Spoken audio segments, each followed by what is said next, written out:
Olá pessoal, bem-vindo ao podcast Segredos Políticos de número 22. Eu sou o Romeu Scanhoela e estarei com você comentando os bastidores da política dos últimos dias. Com tudo isso, iniciamos o nosso podcast e apresento a você o meu amigo nesse projeto, Victor Escobar. Valeu, Romeu. Obrigado a todos os que estão nos ouvindo nessa nova edição dos Segredos Políticos. Lembrando que nosso foco continue a passar para você, nosso ouvinte, aquilo que não é dito pela mídia tradicional. Portanto, pautas que os principais veículos de comunicação abordam, você não escutará por aqui. E vamos começar com o Brasília em Foco.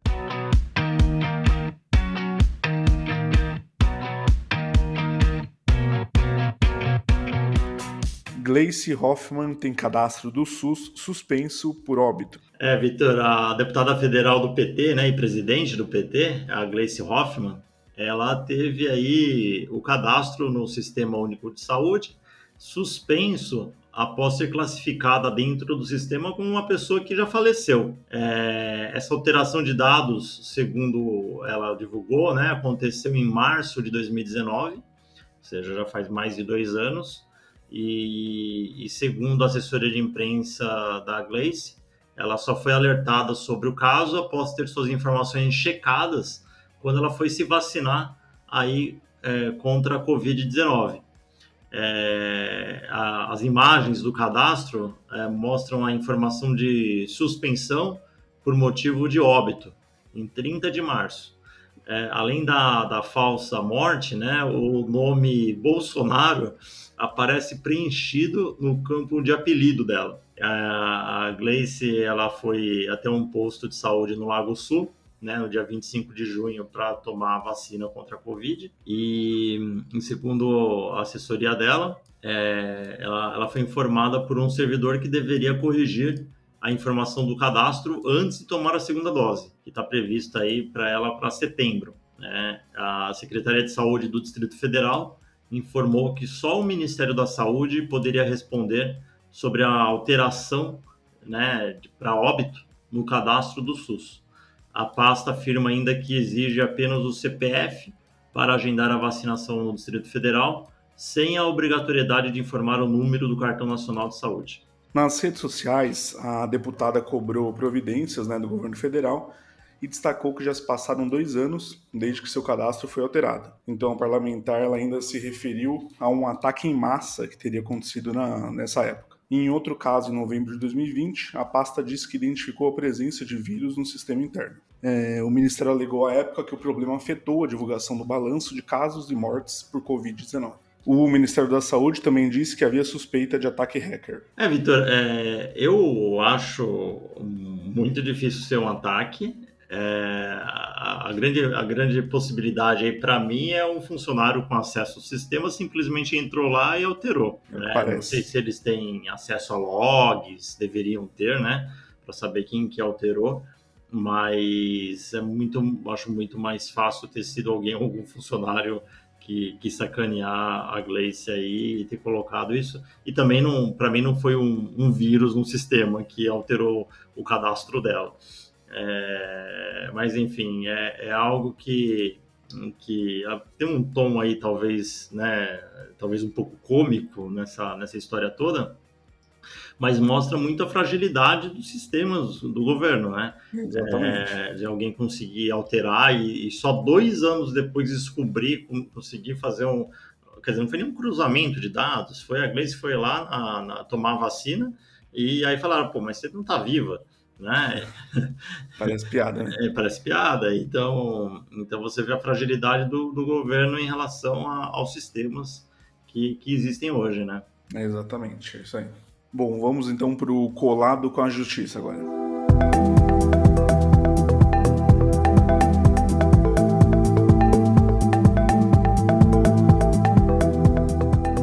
Bom, nossa notícia de hoje é: GAECO consegue bloqueio de 4 bilhões de reais do crime organizado em São Paulo. O Ministério Público de São Paulo, Vitor, obteve aí o bloqueio de aproximadamente 4 bilhões de reais em dinheiro e bens adquiridos por organizações criminosas e empresários aí corruptos por meio de golpes, ações fraudulentas, tráfico de drogas e outras atividades ilícitas no estado de São Paulo. O documento elaborado aí pelo GAECO, né, que é Grupo de Atuação Especial de Combate ao Crime Organizado, abrange o resultado de 47 operações deflagradas entre janeiro e abril deste ano, e ainda de acordo com o órgão, o trabalho originou através de 48 denúncias que alcançaram aí 213 pessoas e mais 58 procedimentos de investigação.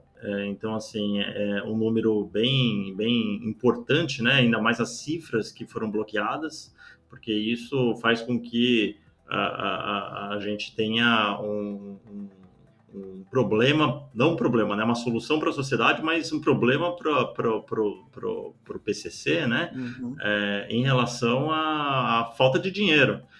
Tudo bem que talvez 4 bilhões não seja muita coisa para o PCC, pela estrutura que, infelizmente, eles formaram, mas com certeza já atrapalha bem as ações deles.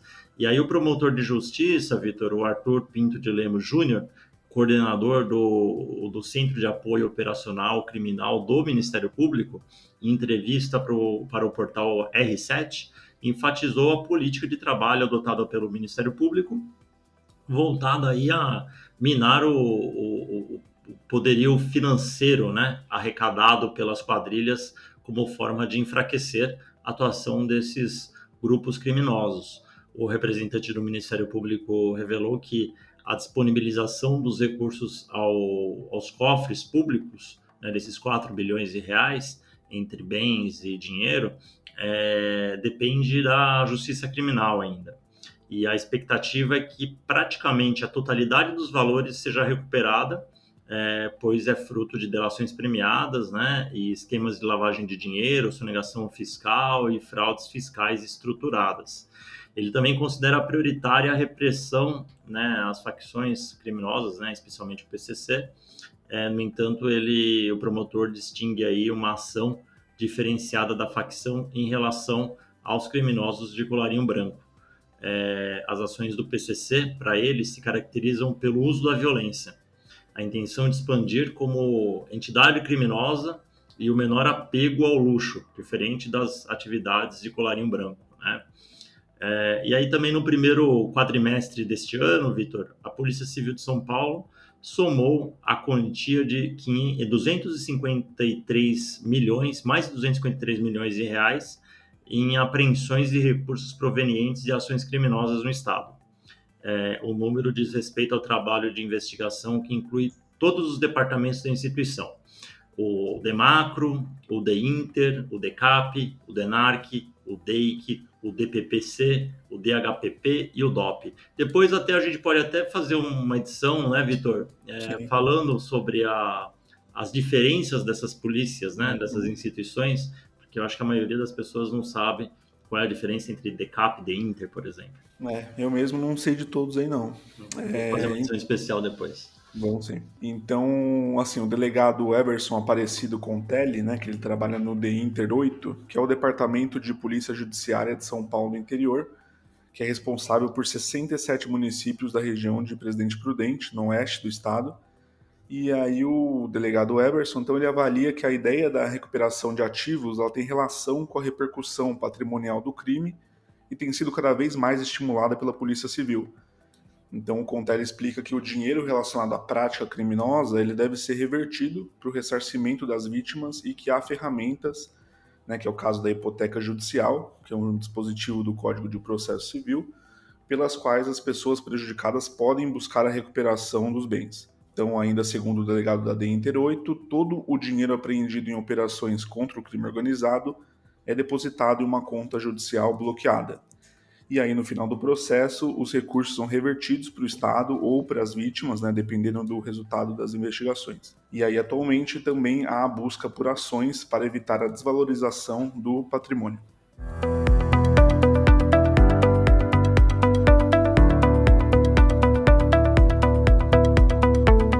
A aplicativo mapeia 5.300 comunidades em territórios tradicionais. É uma ferramenta de automapeamento, Vitor. Identificou mais de 5 mil famílias de povos tradicionais e de pequenos agricultores que ainda não têm seus territórios demarcados no Brasil.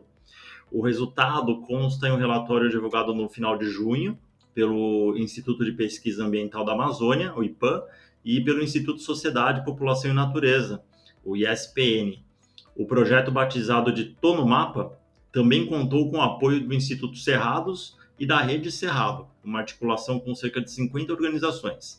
Até o momento, 53 comunidades em 8 estados brasileiros concluíram o mapeamento de seus territórios no aplicativo. Elas somam um total de 5.324 famílias quilombolas, indígenas, ribeirinhos, pescadores artesanais, extrativistas, quebradeiras de coco-babaçu e entre outros grupos tradicionais, e ocupam uma área de 290 mil hectares. Ainda mais 94 cadastros incompletos que abrangem comunidades espalhadas por 23 unidades da federação. O Tô no Mapa foi lançado em outubro do ano passado como desdobramento de um trabalho anterior de mapeamento de comunidades na região do Mato Piba, acrônimo para os estados Maranhão, Tocantins, Piauí e Bahia, uma zona em grande parte coberta por cerrado nativo. É isso aí, Romeu. E entre as funcionalidades, né, o aplicativo, após ser baixado no celular, pode ser utilizado offline e ele permite que o usuário cadastrado delimite o território ocupado, né, utilizando o próprio GPS do aparelho. Também é possível identificar as áreas de plantio e de criação de animais. E aí, para evitar mais de um cadastro da mesma comunidade, o aplicativo exige o envio de uma ata em que a comunidade autoriza o usuário a inserir os dados do grupo. O modelo de ata, bem como os vídeos tutoriais, materiais explicativos, eles podem ser encontrados no portal do próprio projeto. E aí, após o cadastro do mapeamento ser concluído, o usuário do aplicativo tem acesso ao mapa em PDF com o desenho e todas as informações inseridas, como o nome da comunidade, quando foi fundada, área estimada, entre outras informações.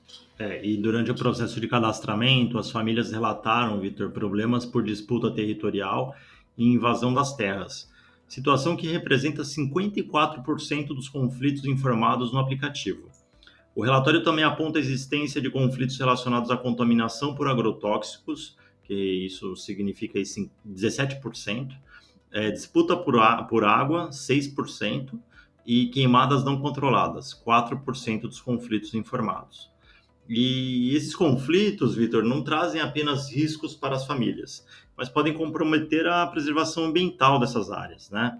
Isso porque, segundo o que foi mapeado até agora, a produção agroecológica, a roça e a criação de pequenos animais definem as atividades de 70% das famílias que se cadastraram no aplicativo.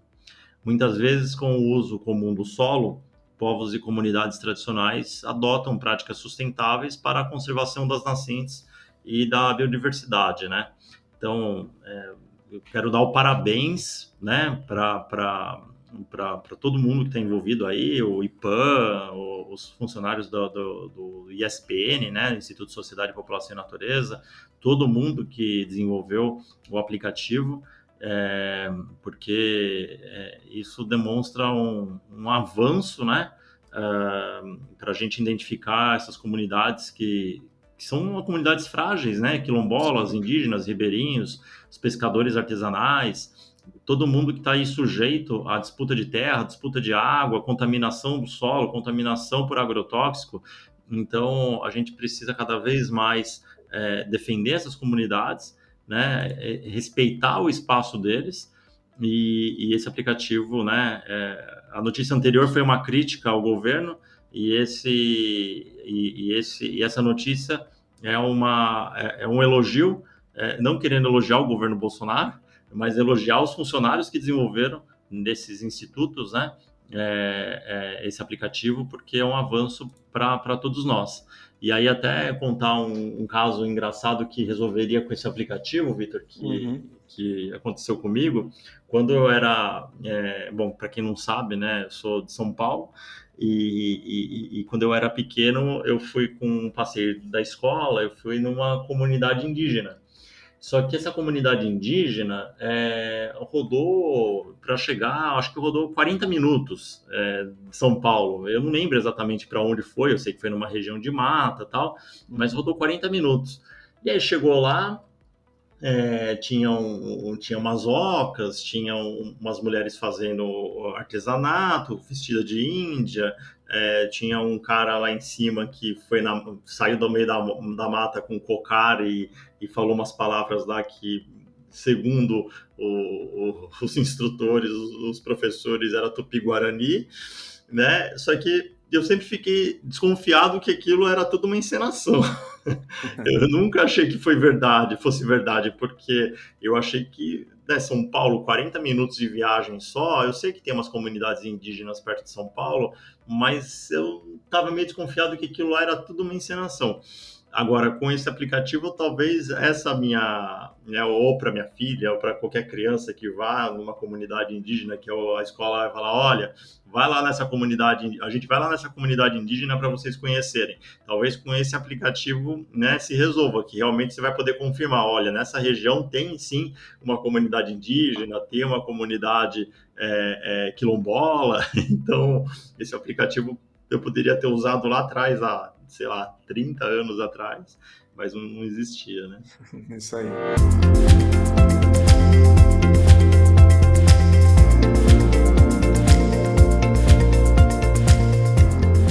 E para quem vai a puxada de orelha da semana, Romeu? Hoje, a puxada de orelha vai para o vereador de São Paulo, Arnaldo Faria de Sá, do Progressistas, que usou a expressão, abre aspas, negro de alma branca, fecha aspas, ao se referir ao ex-prefeito Celso Pitta durante um discurso na Câmara Municipal de São Paulo na última segunda-feira, dia 12 de julho. E vamos ouvir o áudio. Eu me preocupei com um negro, que era o Pitta, o prefeito da capital, que estava sendo escorraçado, estava sendo atacado, estava sendo vilipendiado. Eu vim ser secretário do governo e acabei superando as dificuldades daquele momento, derrotei o impeachment, ele levou o seu mandato até o final. Eu estava preocupado com um negro de verdade, um negro de alma branca, como as pessoas costumam dizer. Nós não podemos ter essa preocupação de não estar preocupado com todos.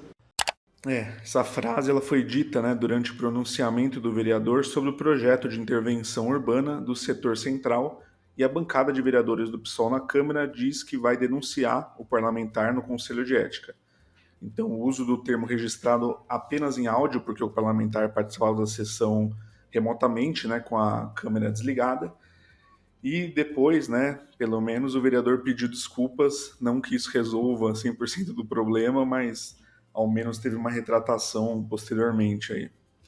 Você vê que provavelmente ele usa esse termo não no dia a dia, mas é algo que está na cabeça dele, porque ele talvez, né, falou ali sem pensar, Sim. mas é algo que ele, né, tá ali na mente dele e é uma frase talvez usada constantemente por ele, mas enfim.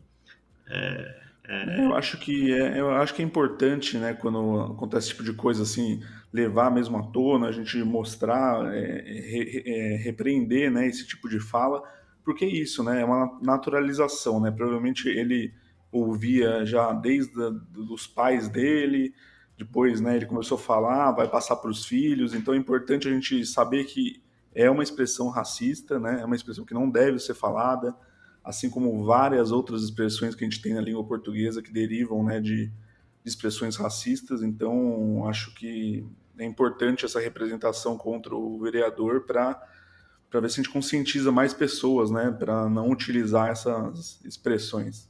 E se você analisar, Vitor, até músicas, né, na década de Sim, 70, 80, se você parar para pensar um racismo ali estrutural, né, enraizado na letra da música.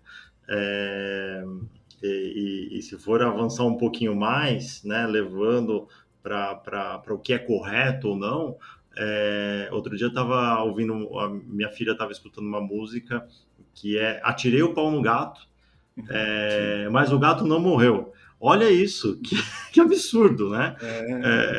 Você não educar, né? Você fala uma música educativa, não é uma música educativa, é uma música violenta, né? Tipo, Então, assim, transformar em normal, tipo, maltrato aos animais, né? Exatamente. Então, tem tanta coisa errada, né? Que é o que você falou. Vale, precisa estar sempre alerta, né? E levando isso à tona para as pessoas não acharem que é normal algum determinado tipo de frase, de citação. Isso aí. Então vamos agora para o resumo de Brasília.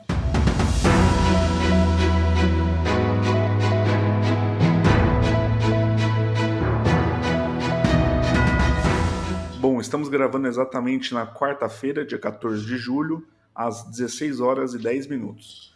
Lembrando que neste bloco falaremos dos destaques de Brasília de forma bem sucinta, né? São os assuntos debatidos nessa semana na capital federal, para que você possa buscar na internet maiores informações, caso se interesse por algum destaque. E com isso, vamos aos destaques desta semana. Bolsonaro sanciona MP, medida provisória da Eletrobras, com 14 vetos. Segundo Guedes, economia crescerá 5% em 2021 e Eletrobras capitalizada vai investir no ritmo que o país exige. Polícia Federal afirma que trabalha de forma isenta e imparcial. A manifestação foi divulgada em imprensa após o presidente da CPI da pandemia, senador Omar Aziz, ter citado a Polícia Federal durante o depoimento da diretora da Precisa Medicamentos, Emanuela Medrades. Câmara aprova a lei para barrar supersalários no funcionalismo. E isso, Vitor, aproveitando, né, o tema, Sim. é muito importante para o país. A gente quer mesmo que precisa, o país precisa que o teto salarial, porque hoje existe um teto remuneratório equivalente ao salário de um ministro do Supremo Tribunal Federal, que é de R$ 39.300 por mês, né? Mas qual que é a questão? A questão é que muita gente do funcionalismo público, em especial do judiciário, ultrapassa esse valor por mês, né? Entre os chamados penduricalhos, né? Então, o teto não é respeitado. Tem juiz ganhando 50, 100 mil reais por mês. Então, esse projeto, né, que a Câmara aprovou e agora, né, vai retornar para o Senado e depois vai para a sanção presidencial, é importante para a economia, né, do país, porque é um custo de bilhões, mais de 3 bilhões de reais por ano de economia, limitando o teto remuneratório do funcionalismo em R$ 39.200. Próxima notícia: Conselho de Ética da Câmara rejeita a suspensão de Daniel Silveira em caso de ameaça a manifestantes. Lira fala em votar reforma do imposto de renda já nesta semana. Câmara aprova urgência para projeto de lei da regularização fundiária. PEC dos militares será protocolada na Câmara nesta quarta-feira. Conselho de Ética abre processo sobre Luiz Miranda e Ricardo Barros. Parlamentares fecham acordo, mas não votam projeto de lei do mandante. Nova tentativa será feita nesta quarta-feira, que é hoje, né, dia 14 de julho. Câmara aprova a inclusão da educação bilíngue de surdos na LDB. Senado define regras de combate à violência política contra a mulher. Senado põe fim a limite para emenda parlamentar para combate à Covid. Relator da reforma tributária propõe corte de 12 pontos e meio no imposto de renda à pessoa jurídica. Covaxin. Fala de março de diretora da Precisa contradiz versão apresentada pela empresa à CPI. Miranda diz que relatou à CPI quem teria ameaçado Pazuello. Diretora da Precisa se mantém em silêncio na CPI e Aziz vai ao STF. Fux esclarece decisão e diz que depoente pode ser presa. Depoimento é remarcado para esta quarta-feira e está acontecendo agora neste momento. Subprocuradores entram com representação contra Bolsonaro na Procuradoria-Geral do Estado. Eles pedem instauração de procedimento para apurar se houve abuso de poder em fala sobre eleição.